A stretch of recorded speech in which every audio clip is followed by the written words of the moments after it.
Hawa a regardé une dernière fois son reflet dans le miroir avant de quitter son appartement chic situé au cœur de la ville.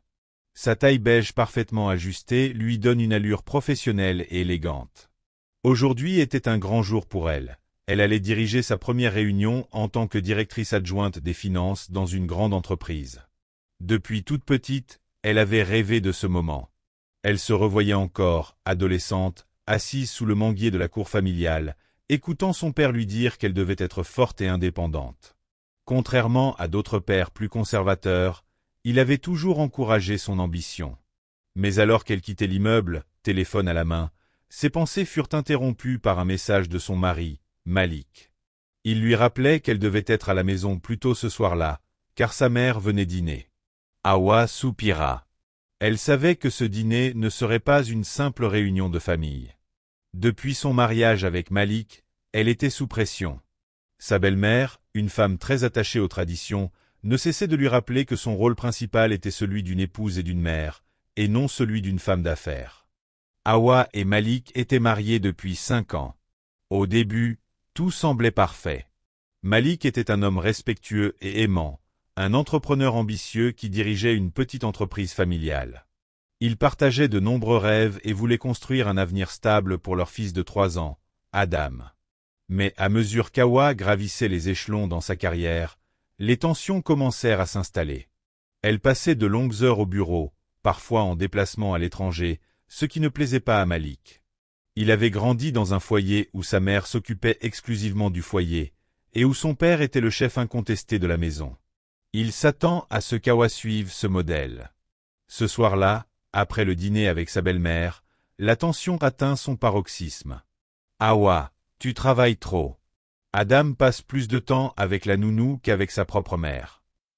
Malik, je fais de mon mieux. Je ne veux pas choisir entre ma carrière et ma famille. Pourquoi ne peux-tu pas me soutenir au lieu de me faire des reproches? Parce que ce n'est pas comme ça qu'une femme devrait vivre. » Répondit Malik, frustré. « Regarde ma mère. Regarde nos sœurs.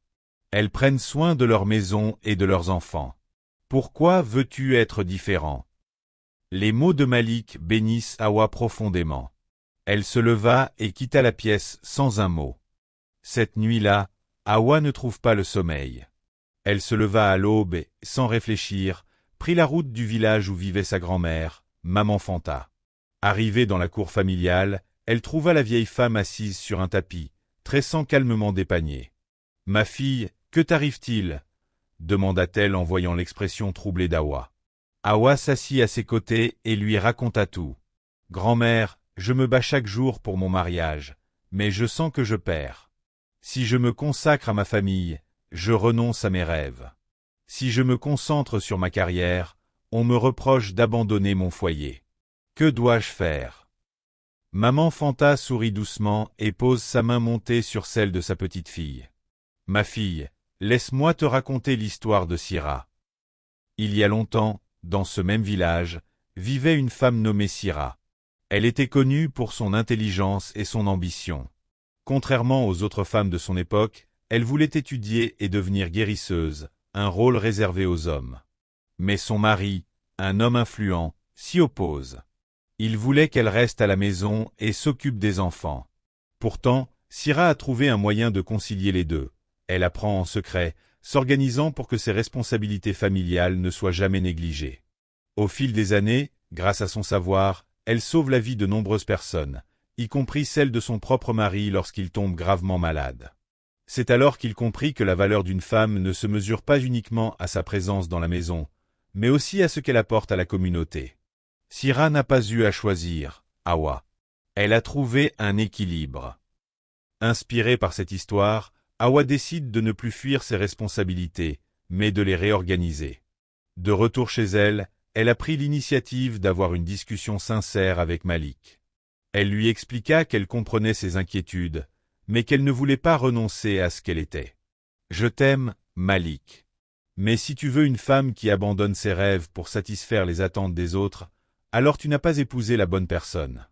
Nous devons trouver un moyen de nous soutenir mutuellement. » Après de longues heures de discussion, Malik finit par comprendre. Ils décidèrent ensemble de réorganiser leur quotidien. Hawa déléguerait certaines tâches au travail, Malik s'investirait davantage dans l'éducation d'Adam et ils passeraient plus de temps ensemble en famille. Quelques mois plus tard, Hawa était toujours directrice adjointe, mais elle avait appris à mieux gérer son temps.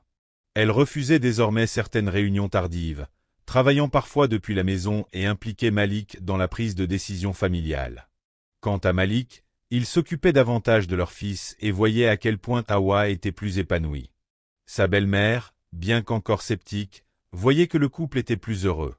Une nuit, alors qu'ils étaient assis sous un baobab, regardant les étoiles, Malik prit la main d'Hawa et lui dit « Je suis fier de toi. Merci de m'avoir fait comprendre qu'on ne doit pas choisir entre tradition et modernité. On peut faire les deux, tant qu'on s'aime et qu'on se respecte. » Hawa sourit, le cœur léger. Elle savait qu'il y aurait encore des défis, mais désormais, elle et Malik marchaient ensemble, et non plus l'un contre l'autre. Hawa est devenue plus tard un mentor pour d'autres femmes dans sa situation, prouvant qu'il était possible d'être à la fois une épouse, une mère et une femme de carrière. Parce qu'au final, le secret n'était pas de choisir entre tradition et modernité, mais de savoir harmoniser les deux.